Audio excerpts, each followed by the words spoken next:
تو اللہ سبحانہ و تعالیٰ فرماتے ہیں کہ جس کی ہدایت کے دو معنی ہیں، راستہ دکھانا اور منزل تک پہنچا دینا۔ پہلا مفہوم کو عربی میں کہتے ہیں اراعۃ الطریق، راستہ دکھایا، وہ ہے نیپا چورنگی۔ اراعۃ الطریق، راستہ دکھانا، منزل کو دکھانا، وہ منزل ہے آپ کی، وہ فلاں صاحب کا گھر وہاں ہے، سامنے دیکھو۔ یہ اس کا نام عربی میں کیا ہے؟ اراعۃ الطریق۔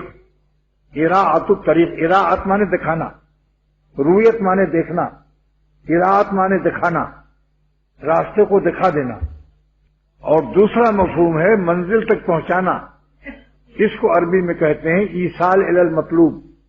ایصال وصل سے ہے، وصل کا باب فعل ہے، یوں سال تھا اصل میں، واو کو یا سے تبدیل کیا۔ ایصال الی المطلوب، منزل تک پہنچانا۔ تو مدرسہ ہم کو عالم منزل کرتا ہے، منزل کا علم دیتا ہے کہ مغرب کی 3 رکعت ہے اور فجر کی ایسے ہے اور فطرہ اتنا دینا چاہیے، زکوٰۃ اتنی ہے اور نماز اشراق کا یہ طریقہ ہے۔ لیکن اللہ والوں کی صحبت ہم کو بالغ منزل کرتی ہے، وہ ہمیں درد دل دیتے ہیں کہ اس طرح مغرب پڑھی جائے گی، سجدہ اس طرح کیا جائے گا۔ یہاں پر ایک بات یاد آئی کہ سجدہ 2 کیوں ہے اور رکوع 1 کیوں ہے؟ علامہ شامی ابن عابدین لکھتے ہیں کہ سجدہ 2 اس لیے رکھا اللہ نے تاکہ مومن، ہمارا عاشق بندہ، شیطان کو چیلنج کر سکے، للکار سکے کہ ظالم، جلا کے خاک نہ کر دوں تو داغ نام نہیں، تو نے 1 سجدہ نہیں کیا، میں 2 سجدہ کروں گا اپنے مولا کو۔ جلا کے خاک، میں آستین کھینچ رہا ہوں، جلا کے خاک نہ کر دوں تو داغ نام نہیں۔ یہ شیطان کو جلانے کے لیے، رغمل للشیطان، شیطان کو ذلیل کرنے کے لیے اللہ تعالیٰ نے 2 سجدہ رکھا اور رکوع 1 رکھا، ورنہ سجدہ بھی 1 رکھتے۔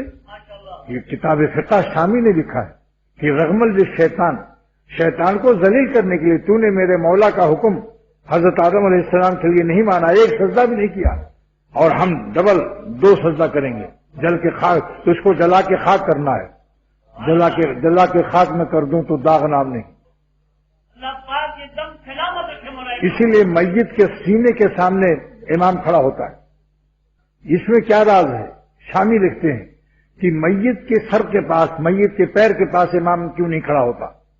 توازو تو یہی ہے، ایک بزرگ لیٹا ہوا ہے، ولی اللہ ہے، اس کے پیر کی طرف امام کھڑا ہو، لیکن نہیں، سینے کے سامنے امام کا کھڑا ہونے کا کیا راز ہے؟ کہ سینے میں دل ہے اور دل میں ایمان ہے، کلمہ ہے، تو گویا امام واسطہ دیتا ہے اللہ کی رحمت کو کہ آپ اس کو بخش دیجیے کہ میں اس کے اس سینے کے سامنے ہوں جس میں دل ہے اور دل میں کلمہ ایمان ہے۔ تو اللہ تعالیٰ جس کی ہدایت کا ارادہ فرماتے ہیں، اگر اس سے خطا بھی ہوگی تب بھی وہ مراد رہے گا۔ بتا رہا ہوں یہ کیوں؟ توفیق توبہ سے اپنا بچہ جب ہوتا ہے تو پیخانہ پھرتا ہے یا نہیں؟ تو ماں اس کو ٹانگ سے پکڑ کر گھما کر کے دیوار سے چھپکلی کی طرح چپکا دیتی ہے یا نہلا دھلا کر پھر پیار کرتی ہے۔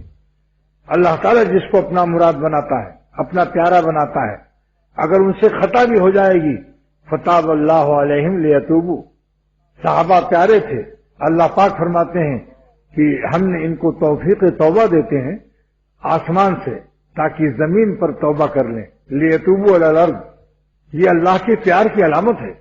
مفسرین ترجمہ اس کا لکھتے ہیں فتاب اللہ علیہم، اللہ تعالیٰ نے ان پر توجہ مہربانی فرمائی، تو معلوم ہوا جس کو توفیق توبہ نصیب ہو یہ اللہ کی مہربانی، خدا پاک کی رحمت کی علامت ہے۔